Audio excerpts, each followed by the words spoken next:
시간 함께 말씀을 나누겠습니다. 오늘 우리에게 주시는 하나님의 말씀은 여호수아 5장 10절에서 12절의 말씀입니다.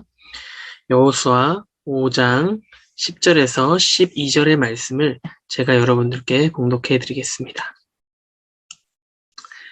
또 이스라엘 자손들이 길갈에 진쳤고 그달 14일 저녁에는 여리고 평지에서 유월절을 지켰으며 유월절 이튿날에 그 땅의 소산물을 먹되 그날에 무교병과 볶은 곡식을 먹었더라.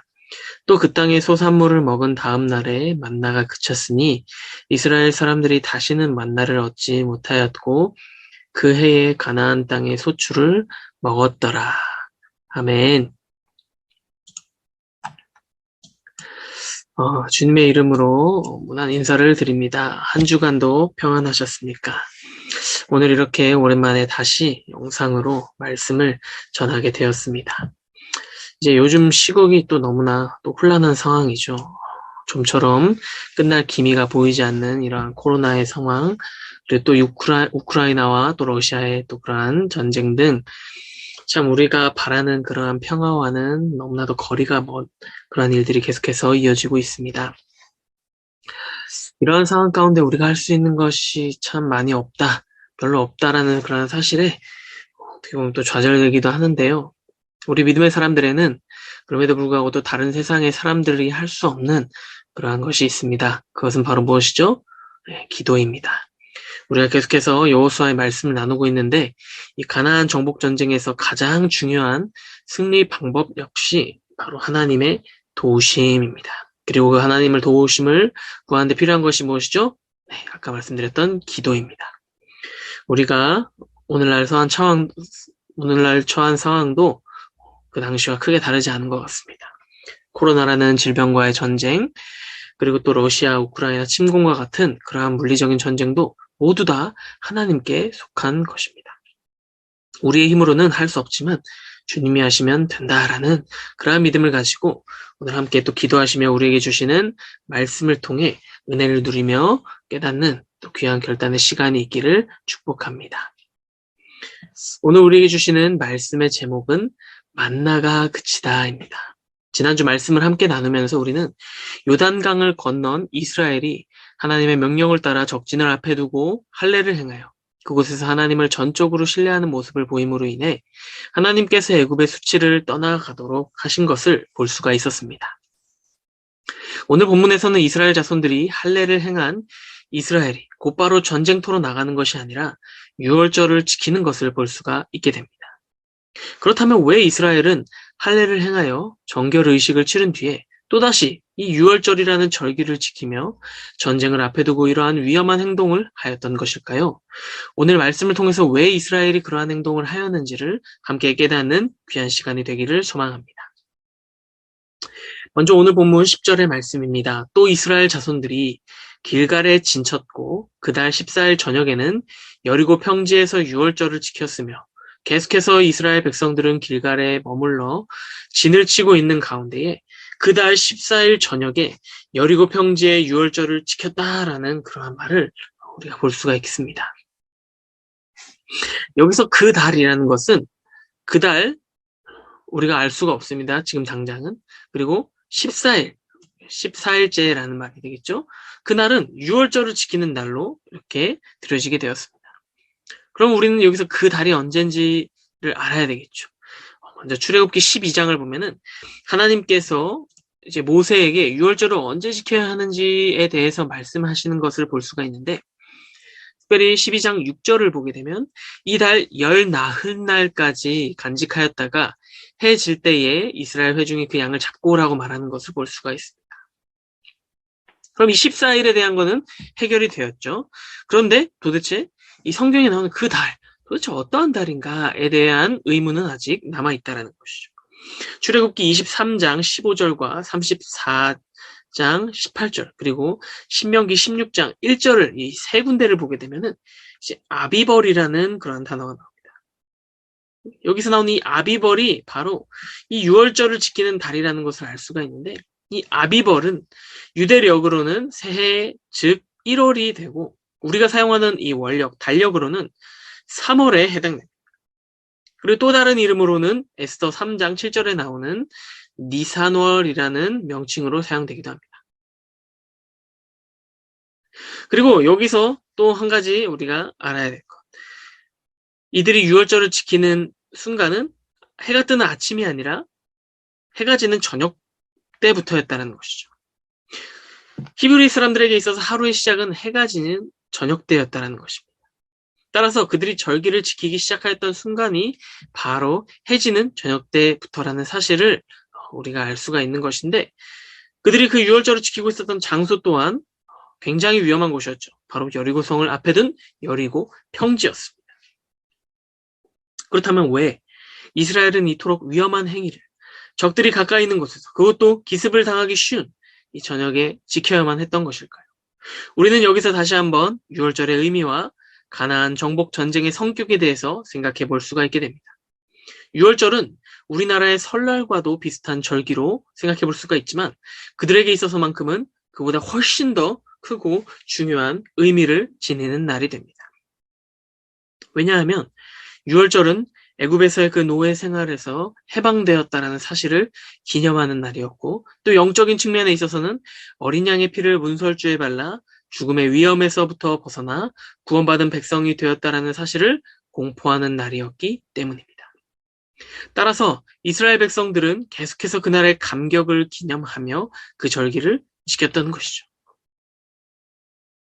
그동안의 광야 생활 가운데에 그들이 제대로 유월절을 지킬 수 없었지만, 이제 그들은 할례를 받아 정결 의식을 행하였고, 이제 더 이상 광야에서 나그네와 같은 삶을 사는 것이 아닌 가나안에서 하나님의 택하심을 입은 백성으로 사는 삶을 살아가게 되었기 때문에 가나안에 들어와 이 유월절을 지킬 수 있었다라는 것이죠. 이제 이어서 11절에서 12절의 말씀을 보겠습니다. 유월절 이튿날에 그 땅의 소산물을 먹되 그날의 무교병과 볶은 곡식을 먹었더라. 또 그 땅의 소산물을 먹은 다음 날에 만나가 그쳤으니 이스라엘 사람들이 다시는 만나를 얻지 못하였고 그 해에 가나안 땅의 소출을 먹었더라. 유월절에는 음식을 이제 제한되게 먹을 수가 있었는데, 무엇을 먹을 수 있었냐면은 이제 누룩을 넣지 않은 떡, 즉 발효시키지 않은 빵인 무교병을 먹어야 했습니다. 그동안의 백성들은 이제 광야길에서 만나와 메추라기를 먹으며 그렇게 살아왔지만, 이제 가나안에 들어왔기 때문에 땅에서 자라는 곡식을 먹을 수 있게 되었고, 그들은 무교병과 함께 가나안 땅의 소산물인 볶은 곡식을 함께 먹었습니다. 이제 요단을 건너던 시기가 이제 보리를 한창 추수하는 시기였기 때문에 아마도 이들이 볶아 먹었던 곡식은 이제 보리라고 추측을 할 수가 있는데, 이제 그들이 그 음식을, 그 땅에서 자란 음식을 먹었다는 진정한 의미에서의 광야 생활이 끝나게 되고 가나안에서의 생활이 시작되는 것을 나타내게 된 것. 즉 가나안의 소산물을 먹게 되었다는 사실이 그것을 나타내고 있다는 것이죠. 따라서 백성들은 아마도 이제 전쟁을 앞에 둔 상황이었지만 그 순간이 굉장히 감격으로 다가왔을 것이고 기뻤을 것입니다. 왜냐하면 이제 이 가나안 입성을 앞에 두고 있었던 백성들은 출애굽 2세대로 이루어진 백성들이었기 때문에 그동안 태어나서 계속 광야길에서 만나와 메추라기만을 먹다가 이제 처음으로 그 땅에서 자란 수확물을 먹을 수 있게 되었기 때문인 것이죠. 그리고 이제 하나님께서는 직접 음식을 하늘과 또 보냄을 통해 주시지 않으시고 땅을 통해서 그들에게 허락하실 것을 우리는 알 수가 있게 됩니다. 12절을 보게 되면 이스라엘 백성들이 땅의 소산물을 먹은 그 다음날 만나가 그치게 되는 것을 볼 수가 있게 됩니다. 이러한 사실을 나타내는 것은 만나를 먹었었던 그 40년의 광야 생활이 끝나게 되고 하나님의 약속이 성취되어 이제는 가나안의 소산물을 먹게 되어 하나님의 축복이 성취된 사실을 드러내는 것입니다. 하나님께서는 오늘을 살아가는 우리에게도 이스라엘 백성들에게 베푸신 은혜를 동일하게 베풀어주고 계십니다. 우리가 매일 누리는 일용할 양식과 또 영의 양식을 공급하시는 분이 바로 하나님이십니다.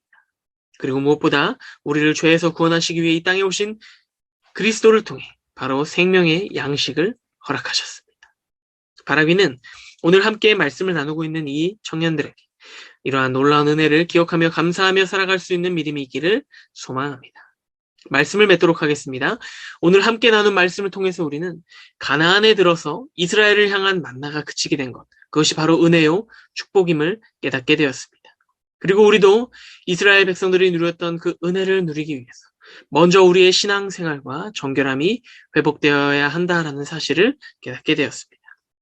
바라기는 오늘 우리에게 주신 이 말씀을 기억하여서 매 순간 살아가면서 주어지는 모든 것이 우리를 향한 하나님의 은혜요, 사랑임을 깨닫고 기억하여서 비록 매일 주어지는 만나가 없다고 해서 낙심하는 것이 아니라 가나안의 소산물을 허락하신 주님의 은혜가 오늘을 살아가는 우리에게 있다라는 사실에 감사하는 그러한 믿음의 청년들이 다 될 수 있기를 주님의 이름으로 축복합니다. 기도하도록 하겠습니다. 주님, 오늘도 우리에게 주신 말씀을 통해서 날마다 우리에게 놀라운 은혜를 베푸신 그 손길이 있음을 깨닫게 하시니 감사합니다. 40년 동안 광야길에서 만나를 내리신 것도 은혜요.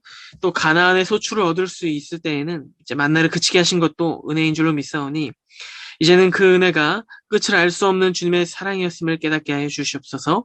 그리고 그 받은 무한한 사랑을 우리만 알고 끝나는 것이 아니라 여전히 세상 가운데 방황하며 주님을 알지 못하는 자들에게 전하는 은혜가 있게 하여 주시옵소서. 계속되는 코로나의 전쟁, 또 어려운 상황 속에서 고통받고 신음하는 자들을 지켜주시고 회복의 영을 부어 주시옵소서. 그리하여 이어지는 한 주간의 삶을 살아갈 때에도 주님과 동행하며 살아가는 우리 귀한 청년들이 될 수 있도록 모두의 삶을 형통케 하여 주시옵소서. 감사드리며 예수님의 이름으로 기도드립니다. 아멘. 네, 우리 말씀을 모두 마쳤습니다. 우리 간단하게 또 전달사항 말씀드리면 이제 다음 주에는 다시 우리가 현장으로 예배를 드릴 수 있게 될 것 같습니다. 그래서 다음 주에는 우리 모두가 함께 또 현장에 나와서 또 여의치 않은 분들께서는 계속해서 우리 스트리밍으로도 영상을 진행할 예배를 진행할 예정이오니 그것으로 참여해 주시기 바라겠습니다. 네. 이상으로 우리 모든 예배 순서 마쳤고 주기도문으로 오늘은 예배를 마치도록 하겠습니다. 하늘에 계신 우리 아버지여, 이름이 거룩히 여김을 받으시오며 나라가 임하시오며 뜻이 하늘에서 이루어진 것 같이 땅에서도 이루어지이다. 오늘 우리에게 일용할 양식을 주시옵고 우리가 우리에게 죄 지은 자를 사하여 준 것 같이 우리의 죄를 사하여 주시옵고 우리를 시험에 들게 하지 마시옵고 다만 악에서 구하시옵소서. 나라와 권세와 영광이 아버지께 영원히 싸움나이다. 아멘. 네, 주님의 은혜로 평안한 한 주간의 삶을 살아갈 수 있는 우리 귀한 청년들이 될 수 있기를 축복합니다. 감사합니다.